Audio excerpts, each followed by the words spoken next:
સોમવારથી રાજ્યના મોટાભાગના જિલ્લાઓમાં અવિરત વરસાદ ખાબકી રહ્યો છે, જેમાં ખાસ કરીને ગુજરાતના સૌરાષ્ટ્ર અને દક્ષિણ ગુજરાતમાં ભારે વરસાદને કારણે લોકોને ભારે હાલાકી ભોગવવાનો વારો આવ્યો છે.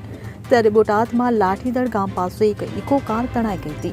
કારમાં 8 લોકો સવાર હતા, જેમાં 2ને બચાવી લેવાયા છે, જ્યારે 6 લોકો હજુ ગુમ છે. મોડી રાતથી જ તેમને શોધવા માટે કામગીરી ચાલી રહી છે. મળતી માહિતી અનુસાર કારમાં સવાર લાઠીદળ ગામનો ચૌહાણ પરિવાર તણાયો હતો.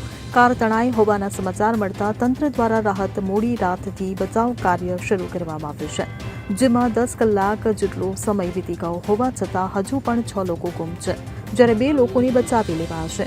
બોટાદ પંથકમાં ભારે વરસાદને લીધે આબ ફાટા જેવી સ્થિતિ સર્જાય છે. ગત 10 કલાકમાં બોટાદમાં 9.72 ઇંચ વરસાદ, જ્યારે ઢડામાં 13.50 ઇંચ જેટલો વરસાદ ખાબક્યો છે. ભારે વરસાદને કારણે ગઢડા પંથકમાં સ્થાનિક નદીઓ બે કાંઠે વહેવા લાગી છે.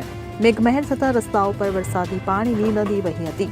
બોટાદ, ગઢડા ઉપરાંત બરવાડા અને રાણપુર પંથકમાં પણ મેઘરાજાએ હાજરી નોંધાવતા ખેડૂતોમાં આનંદની લહેર વ્યાપી જવા પામી છે. Bureau report CN24 news. હવે જુઓ દેશ દુનિયાની તમામ ખબરો તમારી આંગળીના ટેરવે. ઉઠાવો મોબાઈલ અને Google Play Store પરથી ડાઉનલોડ કરો અમારી CN24 ન્યૂઝ મોબાઈલ એપ.